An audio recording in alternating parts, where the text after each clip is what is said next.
Čo keby som ti povedal, že jediný list môže pomôcť v boji s cukrovkou, znížiť zlý cholesterol a zároveň odstrániť tvrdohlavý brušný tuk? Možno to znie neuveriteľne, ale zostaň so mnou pár minút. Na to, aby si sa cítil lepšie, nepotrebuješ drahé tabletky, prísne diéty ani nákladné procedúry. Príroda nám často dáva to, čo skutočne potrebujeme. Dnes sa pozrieme na jeden výnimočný list, ktorý už potichu zmenil životy mnohých ľudí. Ak máš viac než 60 rokov a trápi ťa kolísanie cukru v krvi, rastúci cholesterol alebo brušný tuk, toto môže byť najdôležitejšia informácia pre teba tento týždeň. Výskumy ukázali, že tento list obsahuje jedinečné látky, ktoré podporujú metabolizmus, chránia srdce, znižujú zápaly a pomáhajú telu spaľovať tuky aj v pokoji. A to je len začiatok. Skôr než ti prezradím najdôležitejší list, ukážem ti niekoľko ďalších, ktoré možno už máš doma v kuchyni alebo v záhrade a každý z nich prináša skvelé účinky na trávenie, krvný obeh, energiu a chuť do jedla. Napíš do komentára, či si už niekedy využíval liečivé listy pre zdravie. A nezabudni sa prihlásiť na odber Health 365, kde prinášame prírodné, vedecky podložené tipy. Prvým listom na zozname je meta. Nie je to len svieža chuť, ale aj prírodná pomoc pre metabolizmus, a to dokonca aj vtedy, keď odpočívaš. Pomáha tráveniu, zmierňuje nadúvanie, stabilizuje hladinu cukru a podporuje srdce. Stačí šálka metového čaju denne. Ďalším je menej známy list plný rastlinných bielkovín a vlákniny. Pomáha udržiavať pocit sítosti, znižuje chute a udržuje hladinu cukru stabilnú. Navyše čistí cievy a podporuje zdravé trávenie. Nezabudnime ani na šalviu, ktorá sa už stáročia používa na zmiernenie zápalov a reguláciu cukru v krvi. Znižuje zlý cholesterol, zvyšuje dobrý a posilňuje srdce. A nakoniec posvätná bazálka, často nazývaná kráľovnou bylín, ktorá pomáha spaľovať tuk a čistí telo zvnútra. Svätá bazálka, známa aj ako tulsi, je už stáročia cenená pre svoje liečivé vlastnosti a mimoriadny vplyv na zdravie. Často sa nazýva aj po kráľovnou bylín, a to právom. Tento nenápadný list dokáže prirodzene vyrovnávať hladinu cukru v krvi a zabraňovať náhlym výkyvom, ktoré vedú k únave, priberaniu či problémom s metabolizmom. Vďaka svojim protizápalovým účinkom dokáže svätá bazálka upokojiť vnútorné zápaly, ktoré sú tichým spúšťačom ukladania brušného tuku, inzulínovej rezistencie či kardiovaskulárnych ťažkostí. Pravidelná konzumácia tejto byliny pomáha znižovať hladinu škodlivého LDL cholesterolu, zatiaľ čo zvyšuje hladinu prospešného HDL cholesterolu, čím podporuje zdravie srdca a pomáha udržiavať cievy čisté a pružné. Aj preto sa považuje za skutočného spojenca kardiovaskulárneho systému, ktorý dlhodobo chráni vitalitu a energiu organizmu. Okrem toho pôsobí aj ako jemné prírodné diuretikum a detoxikačný prostriedok. Podporuje odvádzanie prebytočnej tekutiny a toxínov z tela, čím odľahčuje obličky, pečeň a zmierňuje pocit nafúknutého brucha. Jej účinky sa však netýkajú len tela, ale aj mysle. Svätá bazálka znižuje stres, napomáha vnútornému pokoju a prispieva k lepšiemu spánku. Ľudia, ktorí pravidelne pijú čaj zo svätej bazálky, hovoria, že sa cítia energickejší. Majú stabilnejšiu hladinu cukru v krvi a celkovo lepšiu náladu. Skúsili ste už čaj zo svätej bazálky, alebo ste ho využili v kuchyni pri varení. Podeľte sa o svoje skúsenosti. Možno práve tento jednoduchý, no nesmierne silný list zmení váš každodenný život k lepšiemu. To znamená menej náhlych výkyvov cukru v krvi a stabilnejšiu energiu počas celého dňa.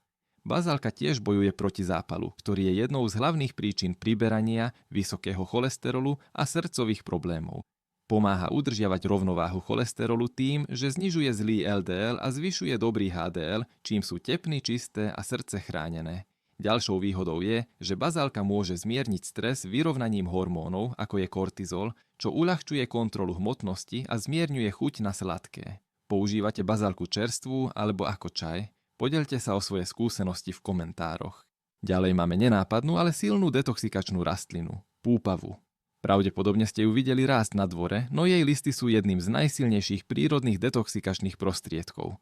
Púpava podporuje čistenie pečene, ktorá hrá kľúčovú úlohu pri spracovaní tukov, cukru a toxínov v tele. Zdravá pečeň znamená lepší metabolizmus a ľahšie spaľovanie tukov, najmä v oblasti brucha. Púpava tiež pôsobí ako prirodzené diuretikum, odplavuje nadbytočnú tekutinu a sodík, čím znižuje pocit nafúknutia. Podporuje normálnu hladinu cukru v krvi zlepšením reakcie tela na inzulín a predchádza prudkým výkyvom cukru.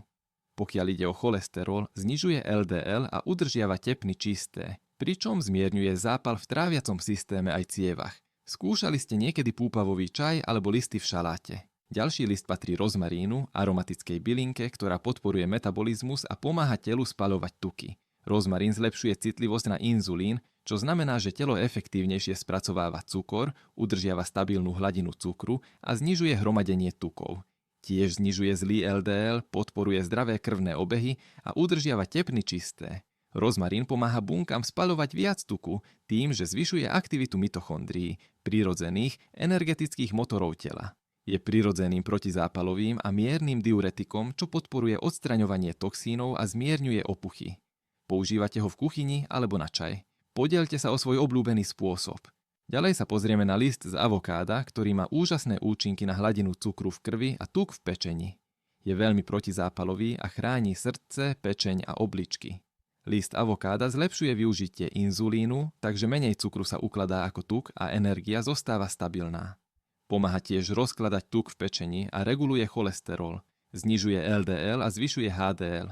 Pôsobí aj ako prirodzené diuretikum, odstraňuje toxíny a znižuje opuchy.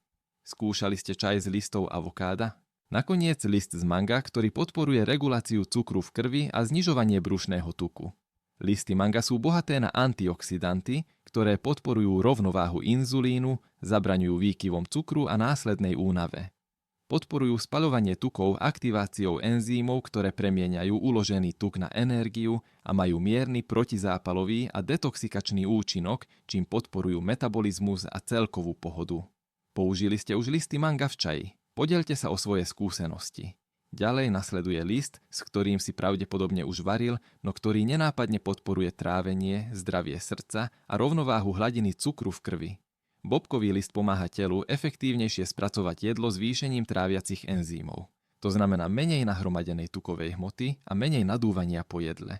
Okrem toho zlepšuje citlivosť na inzulín, čím pomáha udržiavať stabilnú hladinu cukru v krvi, čo je kľúčové pri prevencii alebo zvládaní cukrovky. Bobkový list je známy tým, že znižuje zlý LDL cholesterol, chráni cievy a podporuje zdravý krvný obeh, všetko dôležité pre zdravie srdca. Vďaka jemnému močopudnému účinku pomáha vyplavovať prebytočné tekutiny a znižovať opuchy, najmä v oblasti brucha. Používaš pri varení celé bobkové listy?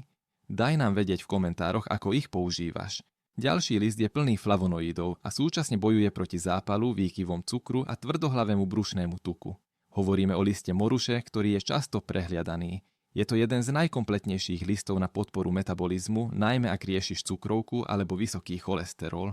List moruše pomáha regulovať hladinu cukru v krvi zlepšením reakcie tela na inzulín, čím znižuje prudké výkyvy cukru, ktoré vedú k ukladaní tukov a energetickým výkyvom. Podporuje tiež zdravé cievy tým, že posilňuje krvné cievy a znižuje zlý LDL cholesterol, pričom zvyšuje dobrý HDL. To je skvelá správa pre srdce. List moruše podporuje spaľovanie tukov, najmä v oblasti brucha, a pomáha tlmiť vnútorné zápaly, ktoré spomaľujú metabolizmus. Môže sa konzumovať ako čaj alebo vo forme doplnku. Je jednoduchý, bezpečný a veľmi účinný. Skúšal si už čaj z listov moruše? Daj nám vedieť v komentároch. A teraz sa priprav, pretože nasleduje najsilnejší list zo všetkých. Ten, ktorý môže naozaj transformovať tvoje zdravie. Ak hľadáš prirodzenú podporu pri cukrovke, vysokom cholesterole alebo tvrdohlavom brušnom tuku, tento list skutočne vyniká. Olivové listy sú bohaté na špeciálnu zlúčeninu zvanú oluropian, ktorá pomáha vyrovnávať hladinu cukru v krvi, zlepšuje citlivosť na inzulín a predchádza prudkým výkyvom cukru, ktoré vedú k ukladaniu tukov, najmä v oblasti brucha. Okrem toho znižuje zlý LDL, zvyšuje dobrý HDL a chráni cievy pred usadzovaním, čím znižuje riziko infarktu a mŕtvice. Ešte pôsobivejšie je, že olivový list aktivuje enzymy spaľujúce tuky a znižuje tuk v pečeni, čo z neho robí jednu z najlepších prírodných možností pre podporu metabolizmu celého tela.